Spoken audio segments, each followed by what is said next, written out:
This looks like the hole.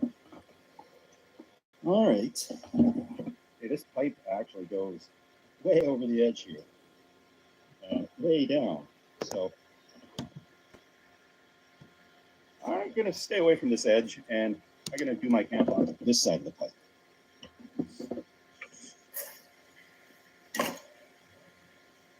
All right. Check this out. Okay. It's, yeah. Hello? Thought that was somebody down there. It was just my echo. Check it out.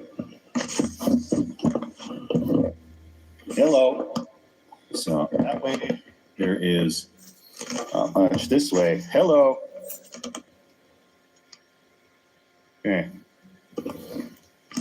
It's an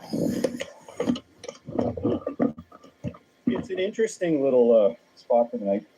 I got a small shovel. I'm gonna scoop out some of these dead leaves, and I got a cot that I put in there. But beautiful, beautiful spot, if I do say so myself. And I'm just gonna be sleeping in there. I don't want to hang out in there too much, but I've got some other tools that we can set up here to make it a little more comfortable for me tonight. I got a couple little tricks that I can use to make this a little more comfortable. There's some mosquitoes, so I've got some mosquito spray put in there. And I guess I'll start with scooping out these leaves.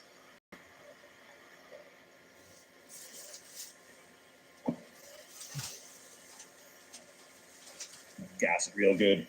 It's made from a plant derivative, so it's healthy. So this water pipeline was shut down in the 70s. It's probably built 100 years ago. And it was leaking more than half of the water they sent down it, obviously, because it's just pieces of concrete segments held together with ring clamps. And so they've got a more efficient, modern system now. So this hasn't been used in 55 years, so I should be okay. I don't see any water coming down or any evidence of water coming down this pipe. And I think there's a lot of spots that are actually closed off. So these are just segments that are left here. Okay, trying to clean up the home for the night. Hold the shovel. And I should be able to make this a little more domesticated. There's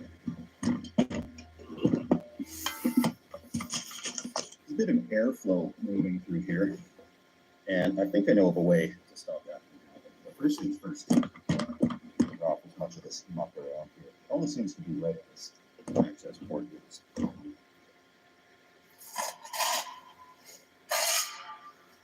Obviously, don't do this.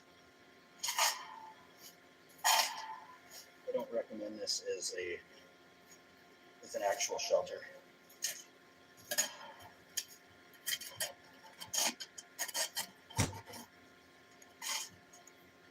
That's cleared up enough room for the cot.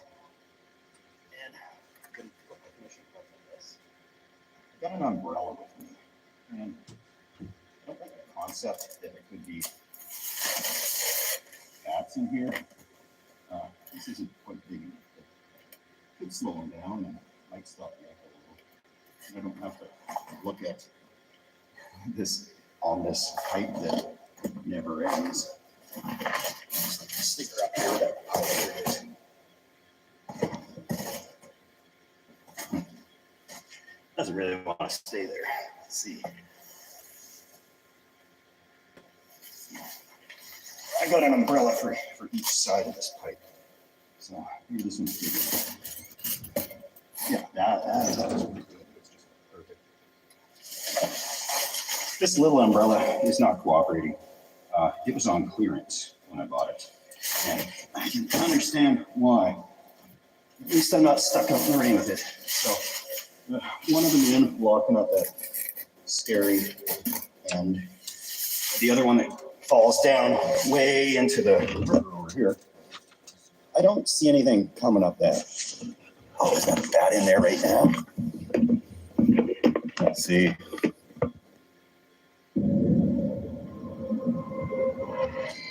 Before I could use my mind to move a submarine. Located in the forward compartment. Commencing emergency blow. Before I knew, I was different.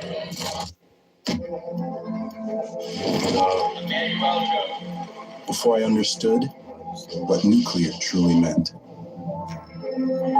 That struggle makes you stronger.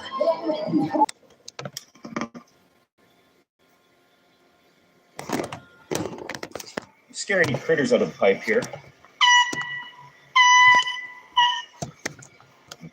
Pretty sad little horn. Now, hopefully, nobody on the other end of the pipe thinks there's somebody stuck in the pipe trying to get out. But I'll put the cot together. I should be able to do that up here and slide her down.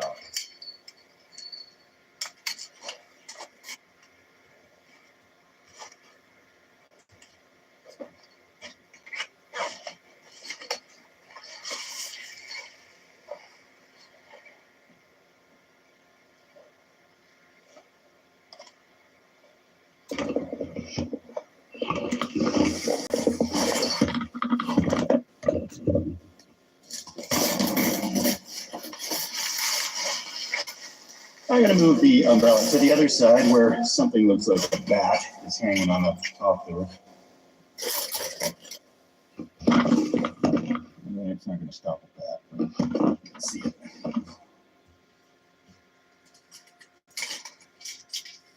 Put these legs on. As long as I can pull that off, I'll go bed.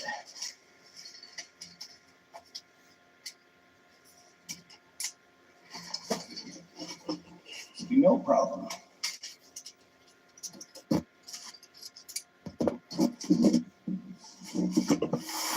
Okay. That's all right. Not bad at all. This other umbrella I can use up here. It starts to rain. It still kind of works.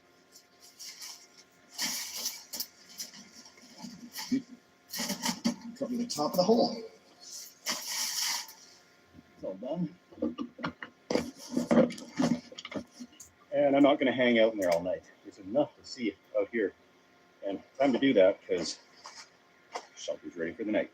All set up. This. Stop the rain if the rain happens to fall. Fits on quite perfectly. I've got bear spray. Oh, I should put that on my belt right now so I don't forget. I'll do it in a bit. Some low light logger because, well, here I am having a beer by a pipe. So, cheers, everybody. It's a sophisticated flavor for something called low light lager. And yeah, over the edge here, this really drops down.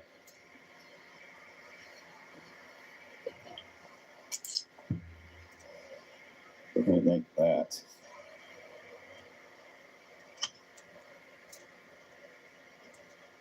The pipe goes down pretty sharp and then goes across a trestle to the other side over there. And it crosses a little creek with waterfalls aplenty. And I'm not going to go down really further this way because these are very slippery leaves. But there's a path over here, kind of, that I can get to. Take a look at the creek down there.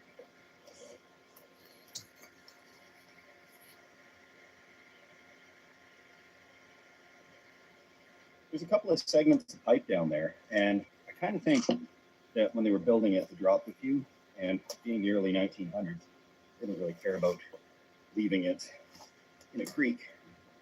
But they may have broken off from somewhere else and rolled down. Here we are.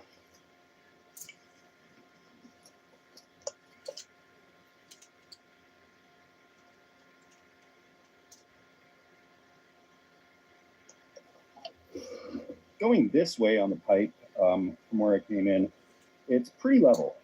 Apparently most of this pipe is really level, other than that one spot back there that goes down and reverse siphons, or however it was supposed to work in the beginning.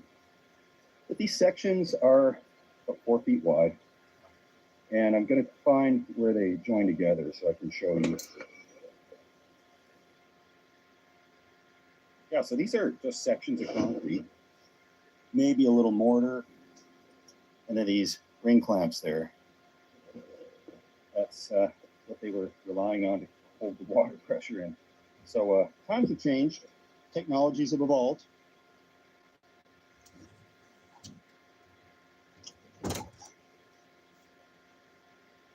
this hike just keeps snaking on through the woods, and these trees are absolutely majestic. The moss on them, it feels great to be out here.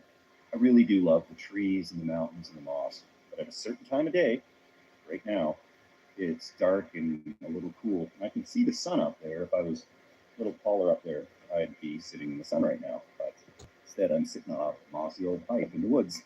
Hey, everybody, welcome to Cooking with Steve. I'm going to do this while there's still some daylight so I don't lose my ambition, go to bed hungry, or just eating shredded cheese. So I'm making kind of a backpacking meal. There's orzo, it's like rice, but when you want gluten. Cheese, onion, some broccoli, a little butter. Top it off with a pouch of skipjack tuna, Mediterranean flavor. And yeah, we'll make this, and hopefully it is edible.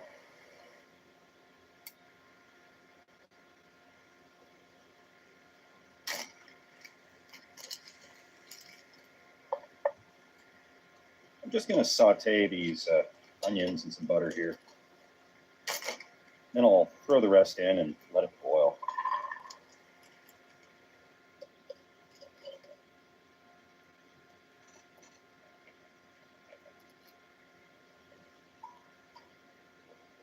It's nicely cooked. Smells aromatic. Delicious, dare I say. That's what's happening there. This is one of those dump it all in and pray meals. I've done these before and it turned out very badly. So I'm going to eyeball the amount of water I think I need for this orzo. If I need more, I'll add it. But we'll boil this up with tuna. We'll add the cheese last. It really doesn't look good coming out of these pouches. So my excuse or my backstory, if anybody asks why I'm out here, is I'll say like I'm a forest guardian or something, that just making sure nobody poaches any of these trees, you know, like there's old growth, etc. So that's what I'll say, and I'll play it all professional too. You know, like I'm, you know, forest guardian for like 5 years now, and we just do this all the time. You know, lay it on thick.